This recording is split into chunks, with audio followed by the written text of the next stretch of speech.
They say some men ride into legend, but this one rode straight into nightmare.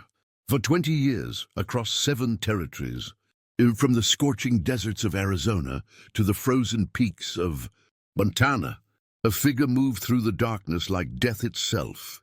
No face, no name, no mercy. Just a black horse, a weathered duster, and a mask that never came off. The lawmen called him a ghost. The outlaws called him the devil. The survivors, if there were any, called him the Faceless Rider.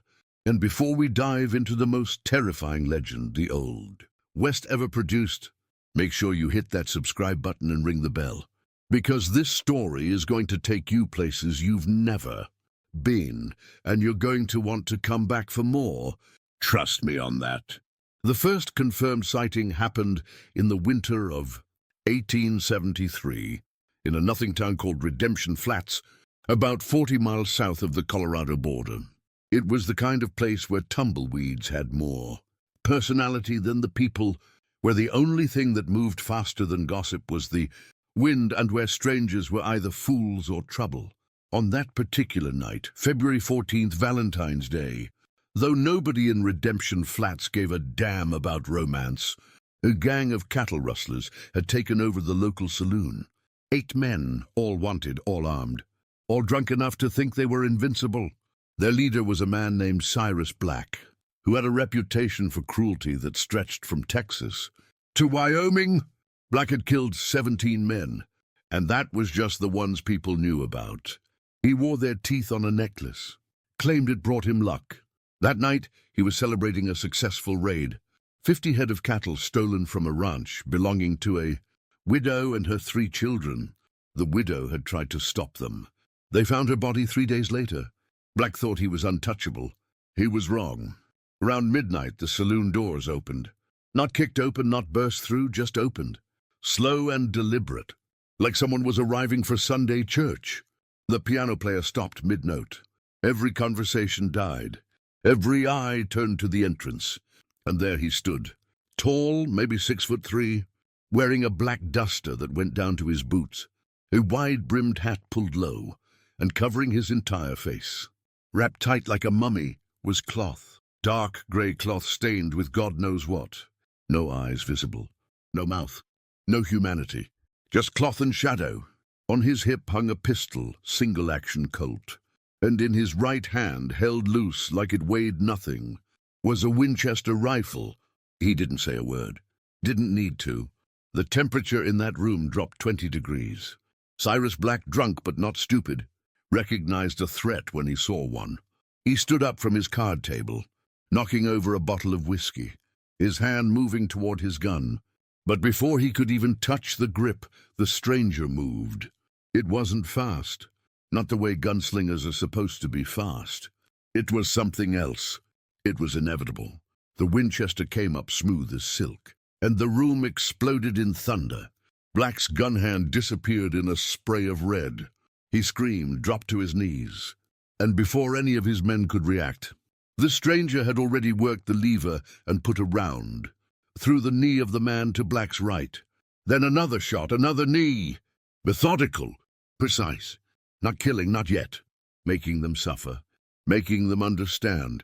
Within 30 seconds, all 8 men were on the ground, screaming, bleeding. None of them dead, but all of them wishing they were. The stranger walked between them slowly, his boots clicking on the wooden floor, and he stopped at Cyrus Black, who was clutching his ruined hand and sobbing like a child.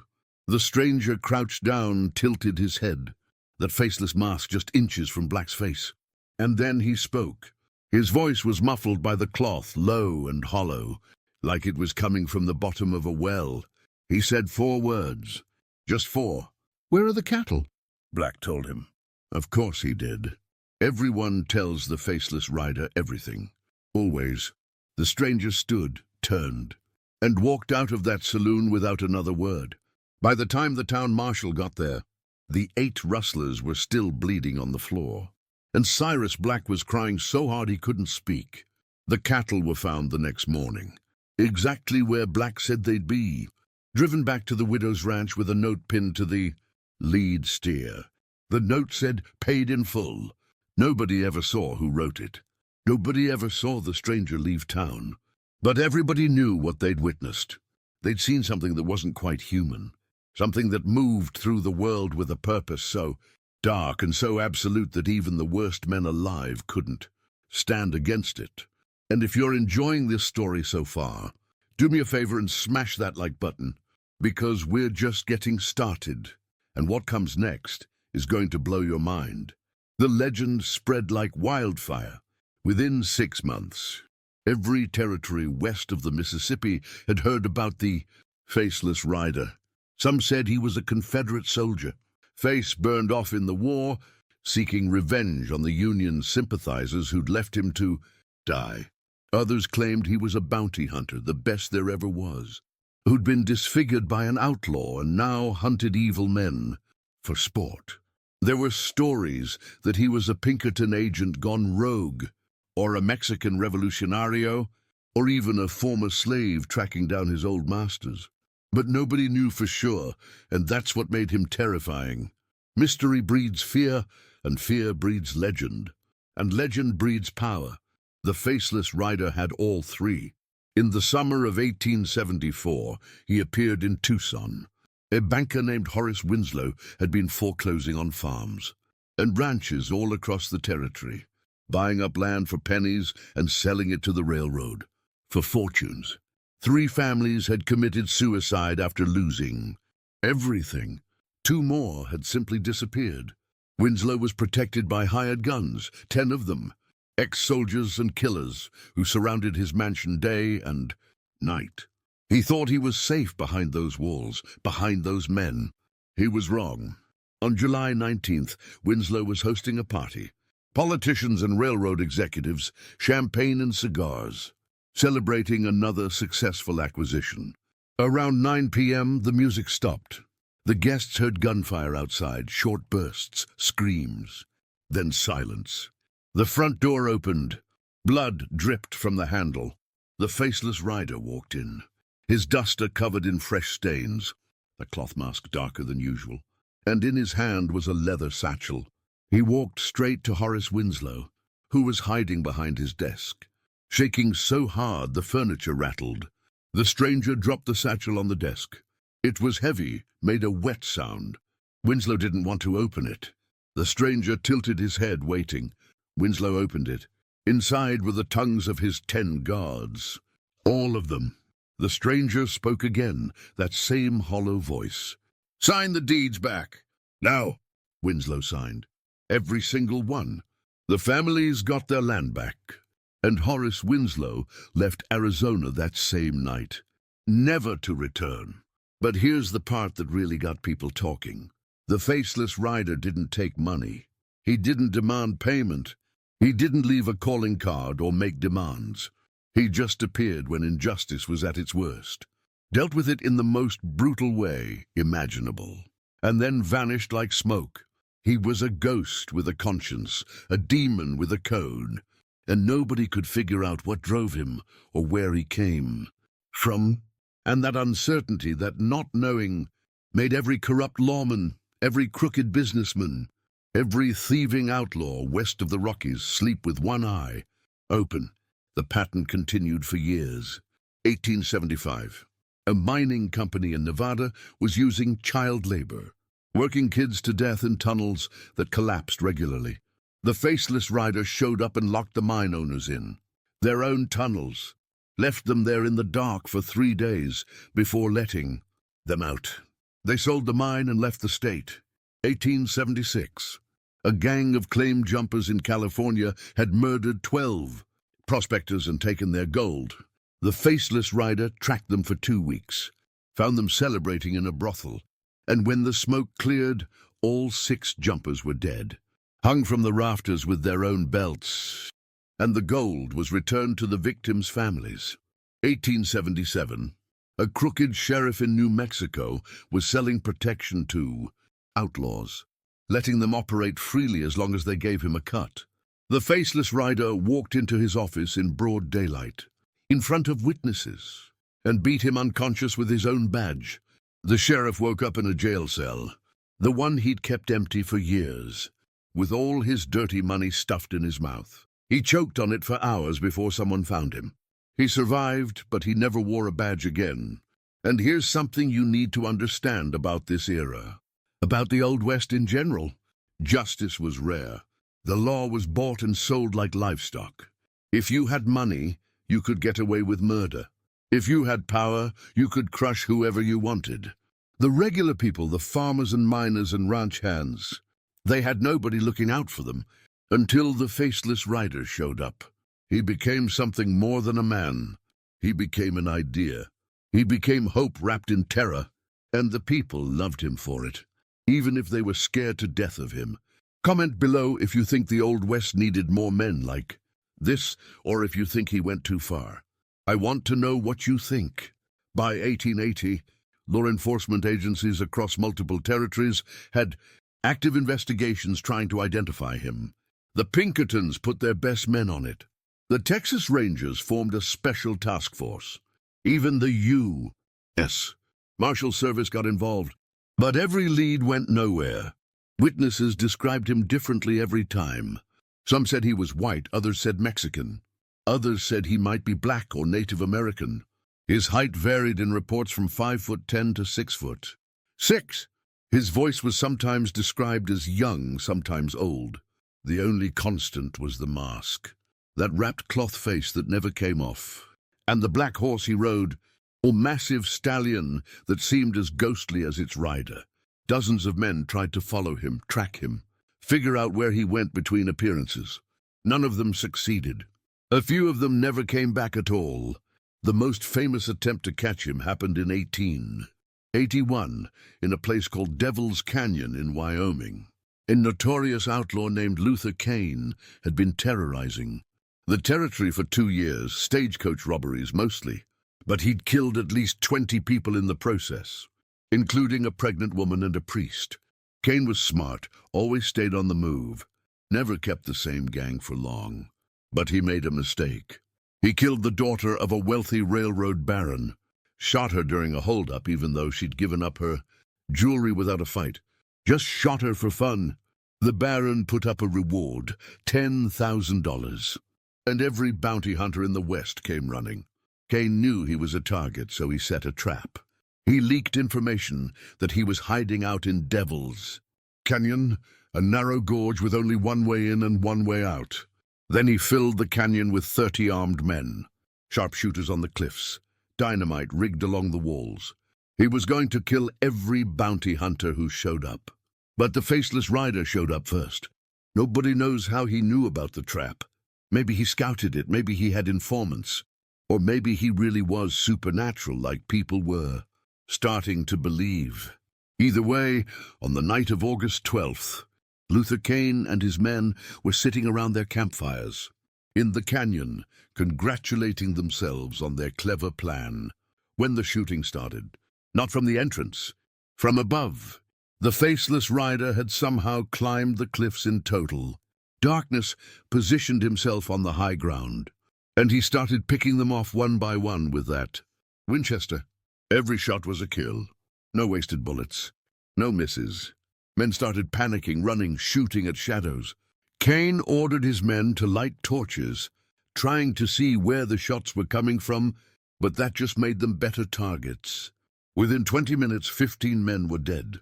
The rest scattered into the night, including Kane himself. But the Faceless Rider wasn't done.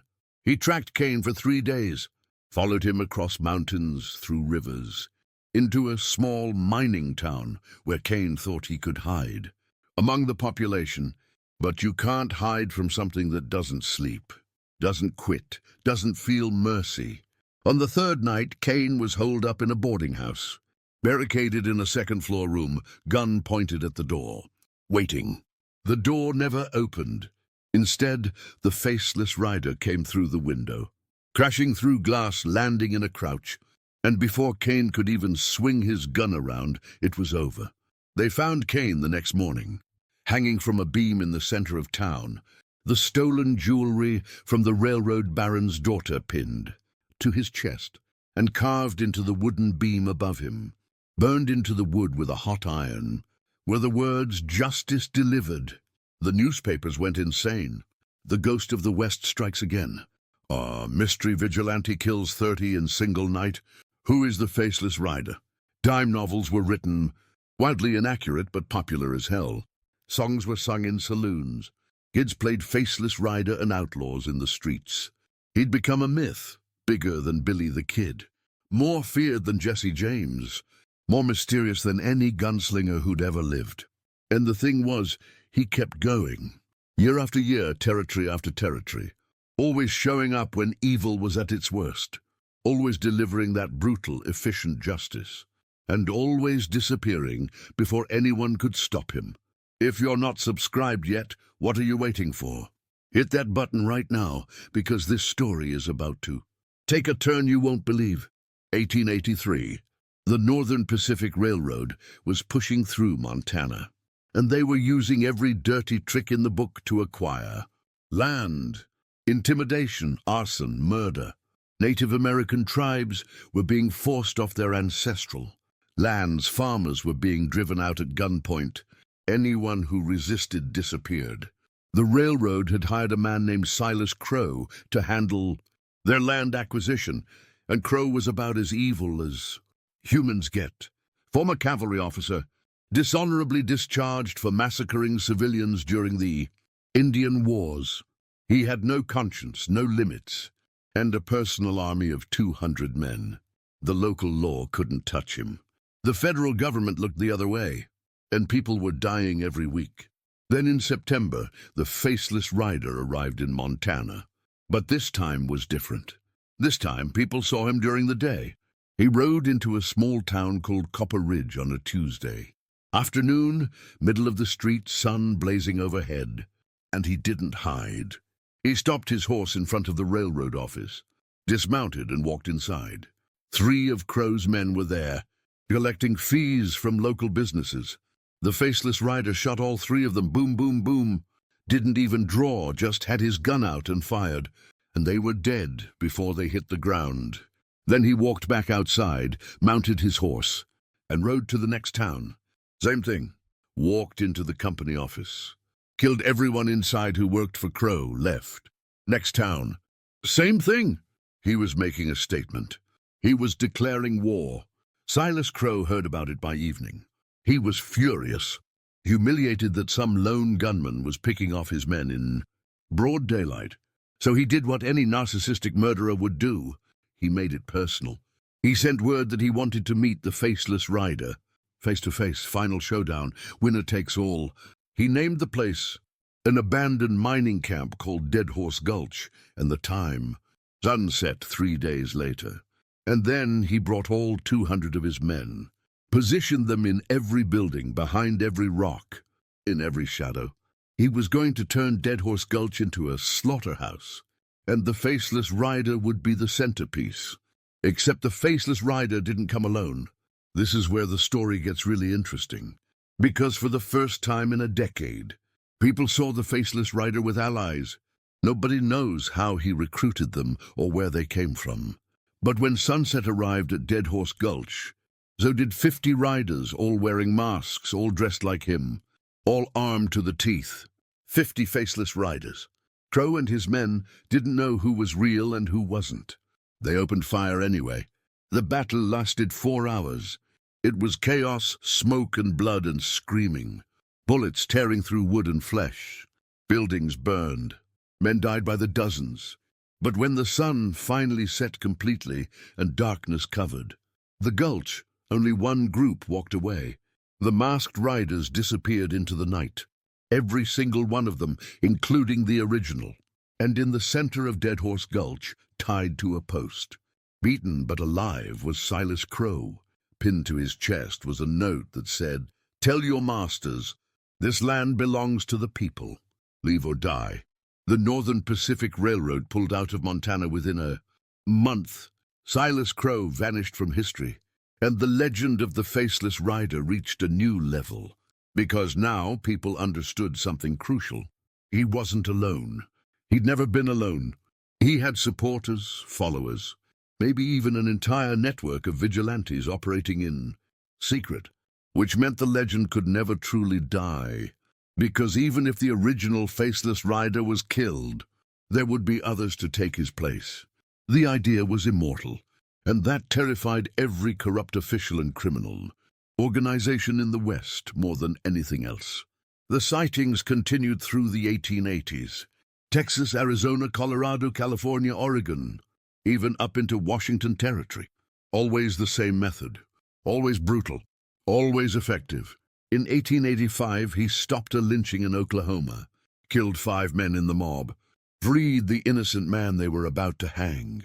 In 1886, he burned down a human trafficking operation in San Francisco, freed 30 women and girls, left the traffickers chained inside the burning building. In 1888, he tracked a serial killer across 4 territories, a monster who'd murdered at least 18 women. And when he finally caught him, he didn't kill him quickly. They found the killer 3 days later, still alive, driven completely insane by whatever the Faceless Rider had done to him. He spent the rest of his life in an asylum, screaming about the man with no face. Now let me tell you about some of the witnesses, the people who survived encounters with the Faceless Rider and lived to tell their stories. Because these testimonies, collected over decades by journalists and historians, paint a picture of someone who was far more complex than just a killing machine. In 1878, a woman named Sarah McClintock was working as a school teacher in a small Colorado town when a gang of rustlers tried to burn down the schoolhouse with her and 12 children inside. The reason: her husband had testified against one of the gang members in court. Sarah managed to get the kids out through a back window, but she was trapped inside, smoke filling her lungs, flames closing in. Then the front door exploded inward, not from fire but from force, and through the smoke came the Faceless Rider. He carried her out, laid her on the grass, made sure she could breathe, and then walked back toward the burning building. The rustlers were waiting outside, 6 of them, guns drawn. Sarah said she'd never forget what happened next.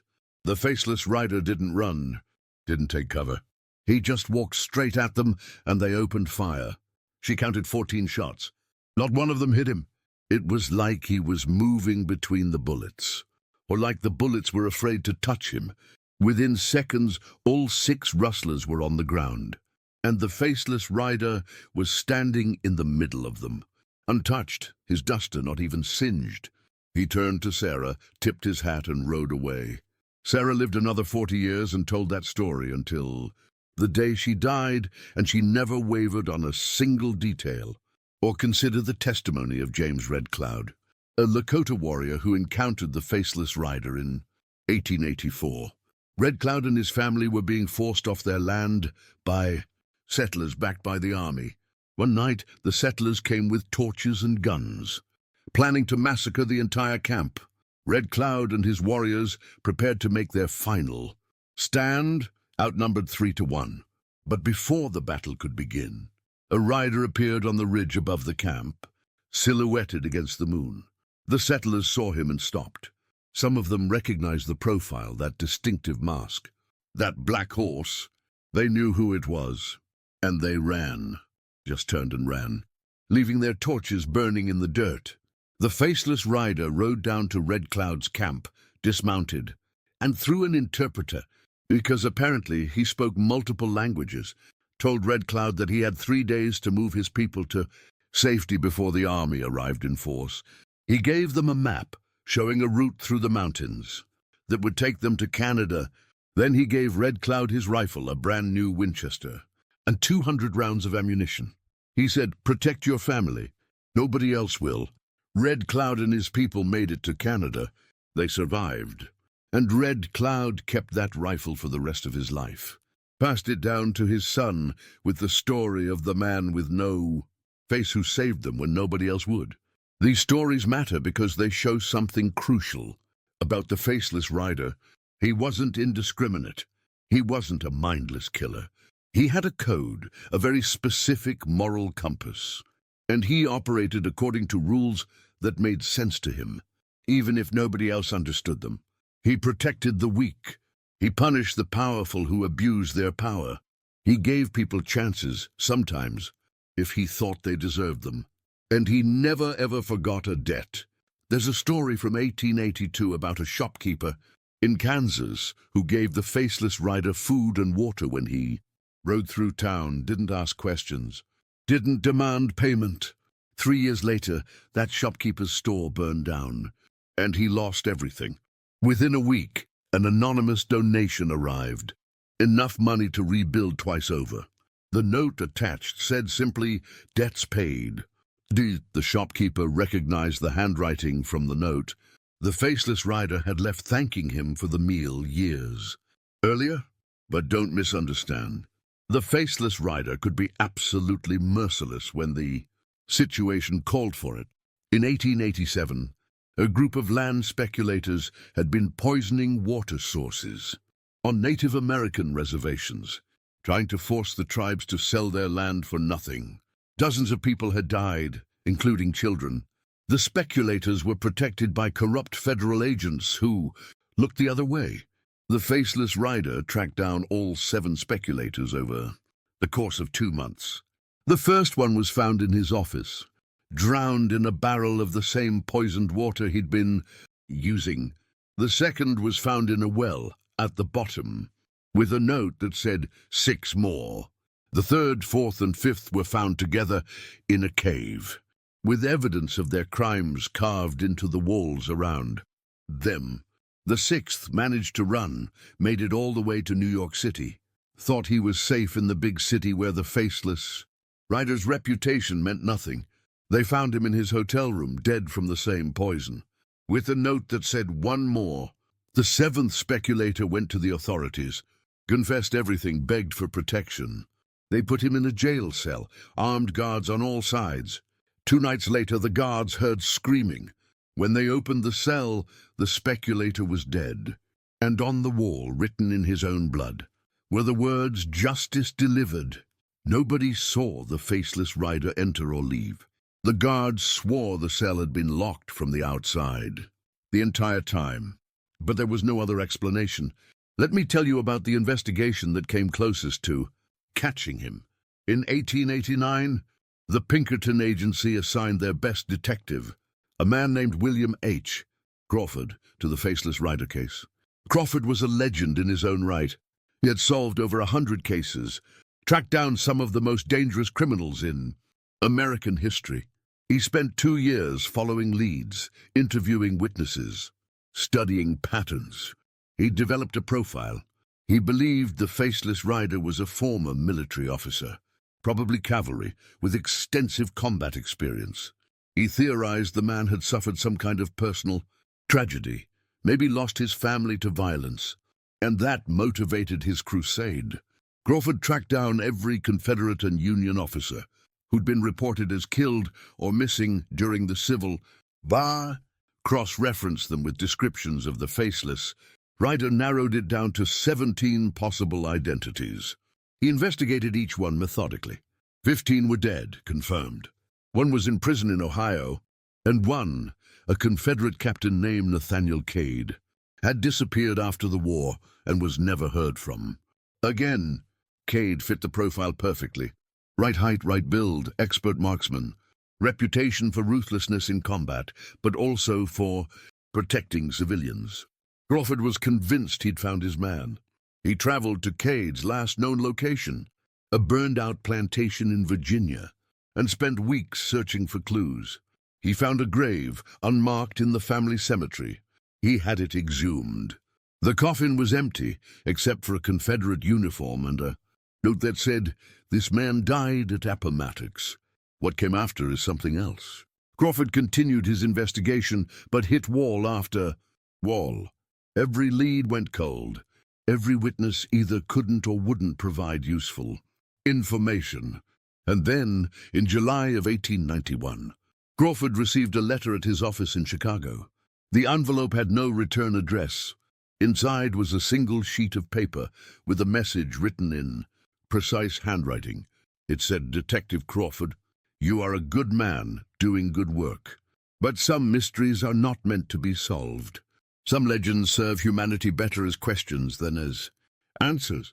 Stop looking for me. Use your considerable talents to catch criminals who are still creating victims. I am not one of them. This is not a threat. It is advice from one hunter to another. The letter was unsigned, but Crawford knew who it was from.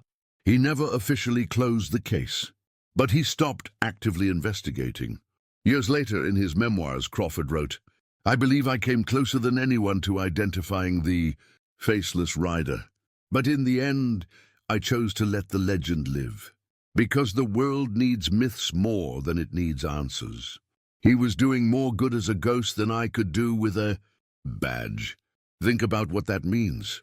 The best detective in America, a man who never failed to solve a case, deliberately chose to let the Faceless Rider go because he recognized that some things are more important than closure. That's powerful. That tells you everything about the impact this man had on the culture of his time. He wasn't just feared. He wasn't just respected. He was needed. And people understood that, even the people whose job it was to catch him. Now let's talk about the mythology that grew around him.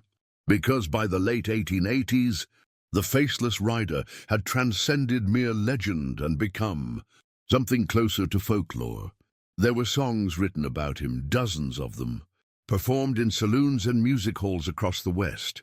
One of the most popular was called "The Rider in the Dark," and the chorus went, "He rides when the moon is high.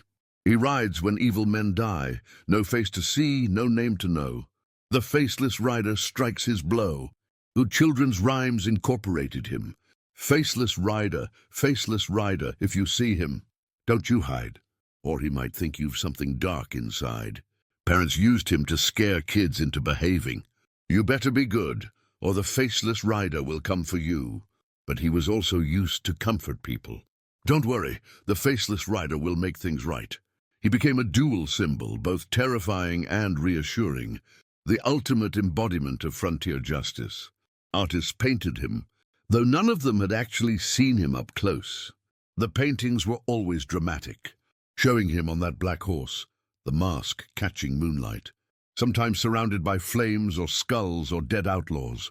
The images were sold as prints and hung in homes and businesses throughout the West. Some people treated them almost religiously, like icons of a saint, protector of the innocent. There were reports of people praying to images of the Faceless Rider, asking for justice or protection. The Catholic Church officially condemned this practice, calling it heresy, but it continued anyway. People needed something to believe in, and the church wasn't always there when they needed it. The Faceless Rider, or at least the idea of him, was. Psychologists and sociologists who've studied the phenomenon in modern times have fascinating theories about what the Faceless Rider represented to the people of the Old West. Dr. Elizabeth Morgan, a professor at Stanford who wrote her dissertation on frontier mythology, argues that the Faceless Rider was a collective manifestation of society's desire for absolute justice in a time when legal justice was unreliable at best and completely absent at worst. She writes, "The mask is significant. By having no face, the Faceless Rider became every face. People could project onto him their own ideals, their own pain, their own need for retribution. He was a blank canvas that reflected society's deepest hunger for fairness in an unfair world." Another researcher, Dr. Thomas Blackwood, suggests that the Faceless Rider was actually a coping mechanism for a traumatized post-Civil War society. He argues America had just torn itself apart. Hundreds of thousands of men had died. Entire communities were destroyed. The social order was chaos. People needed to believe that there was still someone fighting for what was right, even if the methods were extreme. The Faceless Rider gave them that belief. But here's something most people don't know about. There were imitators, lots of them. Starting in the mid-1880s, reports began coming in from across the West of masked riders copying the Faceless Rider's methods. Some of them were legitimate, people inspired by the legend to stand up against injustice in their own communities. But others were opportunists, criminals using the disguise to commit robberies or settle personal scores while hiding behind the reputation. This created a serious problem because it muddied the waters. How do you tell the real Faceless Rider from a fake? And if someone is killed by a masked rider, was it justice or murder? The real Faceless Rider, whoever he was, apparently didn't appreciate the competition. In 1888, a gang of outlaws in Utah started wearing masks and calling themselves the Faceless Legion, claiming to be followers of the original. They robbed 3 banks and killed 2 sheriffs. The real Faceless Rider showed up 2 weeks later. He tracked down all 6 members of the Faceless Legion and executed them one by one, leaving their bodies in public places with signs that said, "False." It was a message. Don't use my name. Don't sully what I've built. There's only one Faceless Rider, and imitations will be punished more severely than the original criminals ever were. After that, the number of imitators dropped significantly. A few still tried, but they usually ended up dead or scared straight. The legend was protected by the legend himself. But here's where the story takes its strangest turn. Around 1890, the sightings started to slow down. Not stop completely, but become less frequent. Some people thought he'd died. Others thought he'd retired, settled down somewhere under a new identity. There were rumors he'd been killed in a shootout in Mexico, or that he'd been caught and executed in secret by the government. But every few months there'd be another incident. Another story, another appearance. A cattle baron murdered in his sleep in Wyoming. A crooked judge found dead in his chambers in Kansas. A slave trader hunted down in New Orleans. Even though this was decades after the Civil War, because yes, slavery was still happening in secret. And the Faceless Rider made sure those slavers paid the price.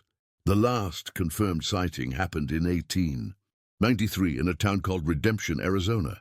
Different from Redemption Flats, but the name is interesting, isn't it? Like the universe had a sense of irony. A gang of bank robbers, 6 of them, had killed a teller and a customer during a holdup, escaped with $8,000.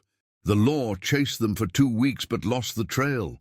Then, on June 7th, all 6 robbers were found dead in a canyon, their bodies arranged in a circle, the stolen money placed in the center untouched. And carved into a nearby rock face 10 feet high were the words, 20 years. That was it. 20 years, like a statement, like a farewell, like he was done. And after that, nothing. No more sightings, no more stories. The Faceless Rider vanished from history completely. Over the following years, people speculated constantly about what happened to him. The most popular theory was that he'd accomplished whatever mission he'd set for himself, and he'd moved on. Maybe left the country, maybe just hung up his guns and became a regular person. Some thought he'd finally been killed, but the government covered it up. Others believed he'd never been real at all, that the Faceless Rider was actually dozens of different people using the same identity, and they'd simply disbanded. But let me share with you some evidence that suggests the story didn't end in 1893. In 1902, 9 years after the last confirmed sighting, a photographer named Jacob Morrison was documenting the construction of a new railroad line through New Mexico. He took hundreds of photographs, recording the progress of the work, the workers, the landscape. Years later, when the photographs were being archived, someone noticed something strange in one of the images. In the background, barely visible on a distant ridge, was a figure on horseback. The figure was too far away to see clearly, but the silhouette was unmistakable. Wide-brimmed hat, long duster, and something wrapped around the face. The photograph was dated September 15th, 1902. The Faceless Rider, or someone who looked exactly like him, was still out there a decade after he supposedly disappeared. Then there's the incident in 1911. A corrupt politician in Texas named Robert Hansen had been embezzling funds meant for schools and orphanages, leaving hundreds of children without resources. He was protected by connections all the way to the state capital, and nobody could touch him legally. On March 3rd, 1911, Hansen was found in his office, beaten unconscious but alive. with all the stolen money returned to its proper accounts. Pinned to his chest was a note that said, "Justice delivered." That phrase, those exact words, were the Faceless Rider's signature. The handwriting matched notes from 20 years earlier. Either the original Faceless Rider was still active, now probably in his 50s or 60s, or someone else had taken up the mantle with access to the original's methods and style. The most compelling evidence comes from 1924. A historian named Margaret Chen was researching the Oklahoma land rush and interviewing elderly pioneers who'd participated. One of her subjects was a woman named Ruth Holloway, who was 91 years old at the time of the interview. Ruth told a story about her son, who'd been killed by claim jumpers in 1899 during a dispute over land rights. The murderers were never caught. Ruth was devastated, thought justice would never come. But 6 months after her son's death, she received a package at her home. Inside was a diary belonging to one of the men who'd killed her son, with a confession written in his own hand. Also in the package were news clippings reporting that 3 men had been found dead in various locations across Oklahoma, all killed within a week of each other. They were the 3 claim jumpers. And tucked into the package was a note that said, "Your son is avenged.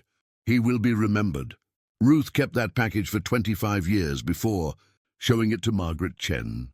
When Chen examined the note, she compared it to other Faceless Rider correspondence in historical archives. It matched. The Faceless Rider had still been operating in 1899, 6 years after his supposed final appearance. And the compassion shown in contacting the victim's mother, making sure she knew justice had been served, revealed a depth of humanity that complicated the legend even further. So what's the truth? Was the Faceless Rider one man who operated for 20 years and then continued sporadically for decades more? Or was it a succession of people, a secret organization passing down the mask and the mission from generation to generation? I've spent years researching this story, and I honestly don't know. What I do know is that the impact was real. The fear was real. The justice, however brutal, was real. And the hope that people felt, knowing that someone out there was fighting for them, that was real too. Let me tell you about one more piece of evidence. And this one is going to blow your mind. In 1947, more than 50 years after the last confirmed sighting, a historian named Robert Caldwell was researching Old West legends for a book. He was going through archives in Santa Fe when he found a sealed envelope dated 1893, addressed to the future. Inside was a letter, handwritten, unsigned. The letter described in detail 23 separate incidents involving the Faceless Rider, including several that had never been publicly reported, with information only the actual Faceless Rider could have known. Caldwell verified 12 of these incidents through private documents and journals that weren't available to the public. The information was accurate, and at the bottom of the letter was a single sentence: "The mask is not my face. It is yours. When you see injustice, put it on." Caldwell tried to verify the letter's authenticity, but the paper trail went cold. Nobody knew who'd written it or how it had ended up in those archives. But the letter was real, the paper was period appropriate, and the information checked out. Someone who had intimate knowledge of the Faceless Riders' activities had written that letter and sealed it for future generations to find. Why? What was the purpose? I think it was exactly what the letter said. It was an invitation, a challenge, a reminder that the work is never done, that evil doesn't retire just because a legend disappears, and that each generation needs to decide whether to put on the mask or look the other way. And here's where we connect this to the modern era, because the story doesn't end in the Old West. In 2008, a man in Texas was arrested for assault. He'd beaten up a human trafficker who'd been operating in his town, kidnapping girls and selling them across the border. When the police arrested him, they asked why he did it. He said someone had to. When they searched his home, they found a cloth mask, grey and weathered, hanging on his wall. He claimed it had been passed down through his family for generations, that his great-great-grandfather had worn it in the Old West. The police didn't believe him, thought he was crazy, but they took a photo of the mask, and that photo ended up online, and people started comparing it to old descriptions of the Faceless Rider's mask from newspaper accounts in the 1800s. It matched perfectly. Same material, same style, same worn appearance. The man served 2 years for assault. The trafficker disappeared after being released from the hospital and was never seen again. And the mask? It vanished from evidence lockup. Nobody knows where it went. But every now and then, there are stories. Modern stories. A corrupt CEO found dead under mysterious circumstances. All his dirty money anonymously donated to charity. A child predator who escaped justice on a technicality. Found beaten half to death in an alley with a note pinned to his chest that said "Justice delivered." A pharmaceutical executive who'd been price gouging life-saving medication, suddenly forced to resign after all his illegal dealings were leaked to the press. Are these connected to the Faceless Rider? Probably not. Almost certainly not. But the idea persists. The legend continues. And maybe that's the point. Maybe the Faceless Rider was never about one man.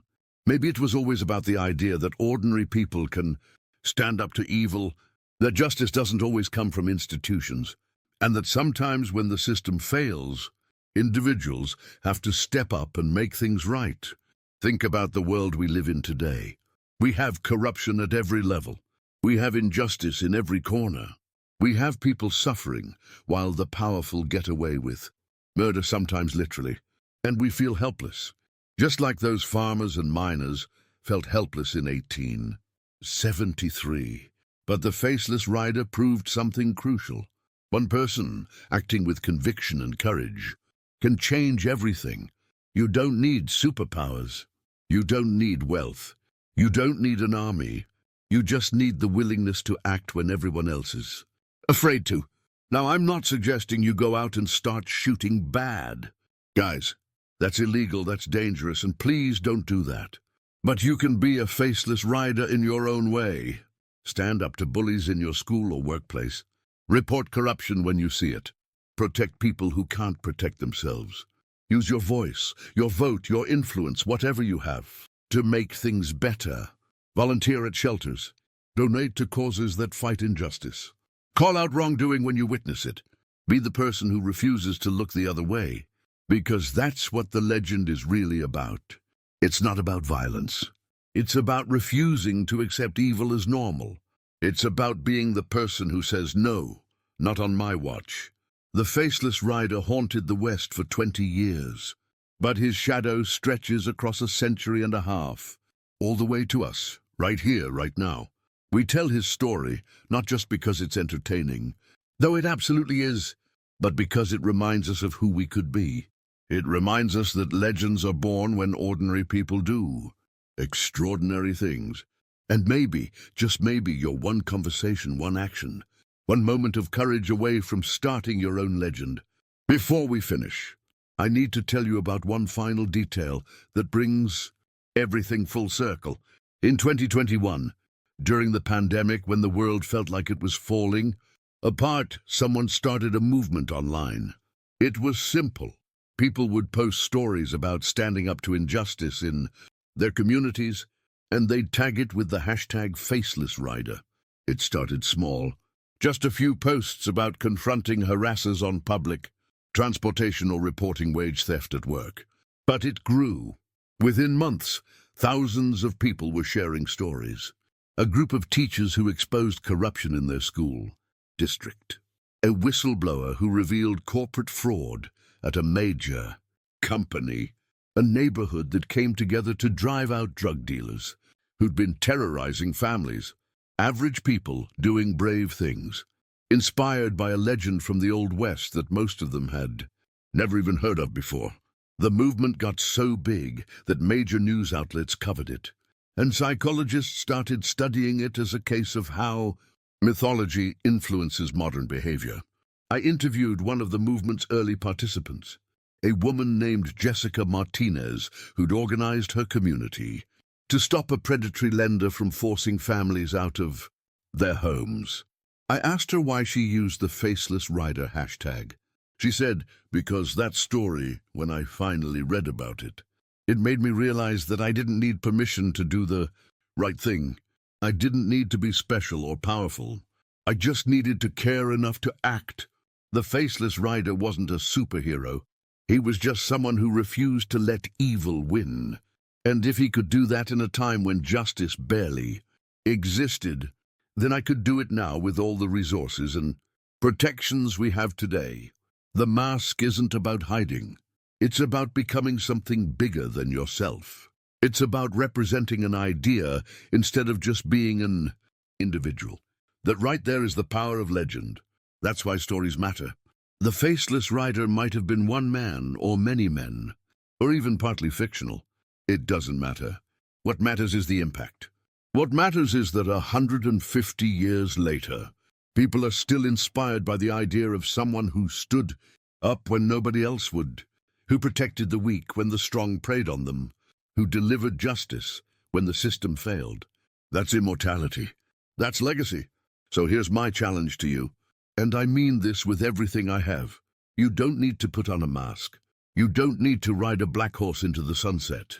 But you do need to decide what kind of person you're going to be. Are you going to be someone who looks the other way when you see injustice? Are you going to be someone who shrugs and says, that's just how things are? Or are you going to be someone who stands up, speaks out, and acts? The Faceless Rider's greatest gift wasn't the outlaws he killed or the corrupt officials he exposed. It was the example he set. It was showing people that one individual with courage can terrify the wicked and inspire the good. You have that same power. We all do. The question is whether we'll use it. Before we wrap this up, I want to hear from you, because your voice matters in this conversation. Do you believe the Faceless Rider was one man or multiple people? Do you think he's still out there in some form? Maybe as an organization or a movement? If you could go back to the Old West and ask him one question, what would it be? And most importantly, how would you be a Faceless Rider in your own life? In your own way, with your own circumstances? Drop your answers in the comments below. I read every single one, and your insights make these videos better. And if this story grabbed you the way it grabbed me, if you felt something while listening to this legend, then I need you to do 3 things for me right now. First, smash that like button. Not just tap it, smash it. Because it tells YouTube that this content matters and helps us reach more people who need to hear stories like this. Second, subscribe to this channel and hit the notification bell. We've got dozens more stories coming your way. Stories about revenge, justice, mystery, and the wildest characters the West ever produced. Stories about people who refused to back down, who stood their ground against impossible odds, who became legends because they had the courage to be different. You don't want to miss what's coming next. And third, share this video. Send it to someone who loves history. Send it to someone who loves mysteries. Send it to someone who needs a reminder that one person can make a difference. Send it to someone who feels powerless and needs to know that they're not. The Faceless Rider rode into the sunset in 1893, but his legend never died. It lives in every story we tell, every stand we take, every time we choose justice over convenience. He was a ghost, a demon, a savior, a nightmare, all wrapped in cloth and shadow. He was everything the West needed and everything it feared. And somewhere out there, whether in heaven or hell, or riding through some desert, under the stars, I like to think he knows that we remember, that we're still telling his story, that the mask he wore has been passed down through generations, not as fabric but as inspiration. The next time you face injustice, the next time you see someone being hurt and everyone else is looking away, the next time you have the chance to do the right thing, even though it's hard, remember the Faceless Rider. Remember that you don't need a face to have an impact. You just need a spine. You just need courage. You just need to care enough to act. And maybe, just maybe, 150 years from now, someone will be telling stories about you, about the time you stood up when nobody else would, about the difference you made in your corner of the world. Maybe you'll become a legend too. Thanks for riding with me through this story. Until next time, keep your powder dry, your conscience clear, and your eyes on the horizon. Because you never know when a stranger in a black duster might come riding out of the dust, ready to settle accounts. And when he does, you better make damn sure you're on the right side of his ledger. The legend never dies. The work is never done, and the mask is waiting for someone brave enough to wear it. Will it be you? See you in the next one, and remember, justice may be blind, but the Faceless Rider sees everything.